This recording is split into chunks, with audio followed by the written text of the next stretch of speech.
Welcome to today's edition of ISM's Quick Tips podcast series. I'm Amy Riley. I'm a consultant with Independent School Management. Thank you for joining me today. I'm going to talk to you about document support in the admission process that will help you understand each student's potential for success in your school.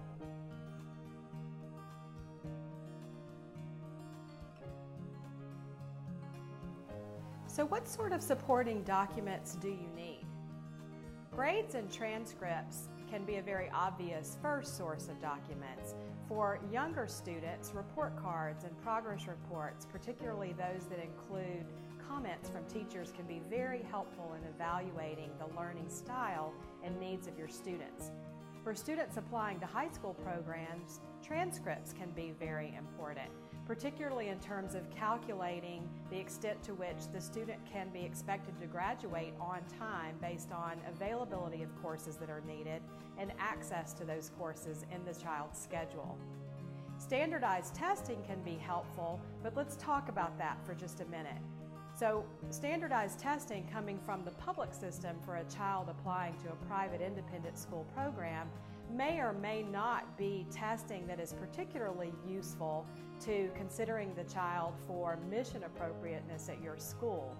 It can be a data point and it can be useful, but a standardized test that is a criterion reference test based on a very particular curriculum is not necessarily a great predictor of the likelihood with which a student will be successful in your program. You may also elect to look at attendance and discipline records, but be mindful that this needs to be evaluated in the context of your mission and your school program, acknowledging that some schools specifically serve students who have discipline issues and or learning differences or issues that may affect their ability to attend school regularly. You'll also want to look at teacher recommendations and principal or counselor recommendations from the sending school. These, of course, need to be confidential because if they are not, you're unlikely to get the candid feedback that you really seek. The beauty of teacher and principal or counselor recommendations from a sending school is that they're often open-ended and allow the sending teacher or responding principal to actually respond in sort of a narrative way about the child, about their learning needs, and how they may or may not be considered a good fit for your mission and program.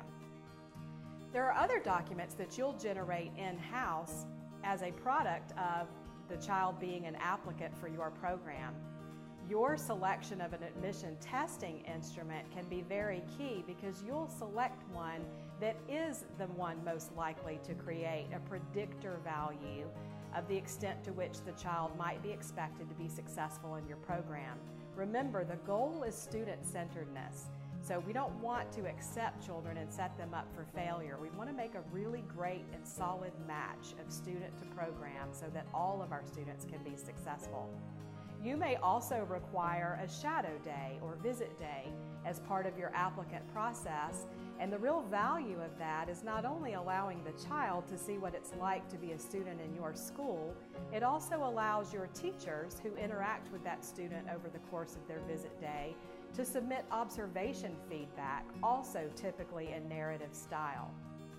How do you go about obtaining these documents, particularly those that come from the sending school?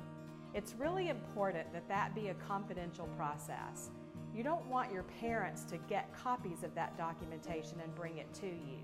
You really need to ask your parents to sign a release of records permission form. Take that to the sending school, and that will give the sending school permission to share all of the items that you have requested with you, which will enable you to evaluate the student for mission appropriateness in your program.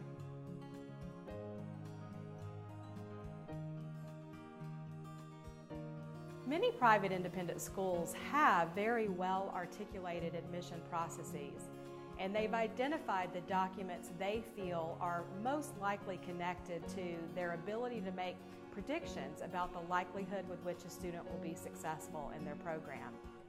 Very few schools, however, actually evaluate the extent to which the documentation did predict success in their program.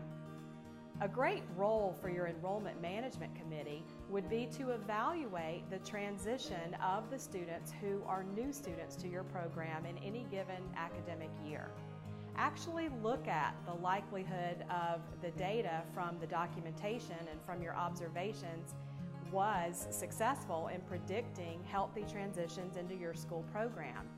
And even more key is being prepared within that enrollment management context to actually make adjustments if you identify that what you sought as a predictor did little to actually predict success in your program. Increasingly, as we see the educational paradigm shift and we begin to capitalize on personalized learning, we may find over time that other items are great predictors of success for a particular program. And remember that this is all very mission specific to your school and the program that you offer. Thank you for joining me today. For more information on this topic, visit isminc.com/consulting. Don't forget to check out upcoming workshops and webinars and stay connected to the latest from ISM by signing up for our free monthly e-letters.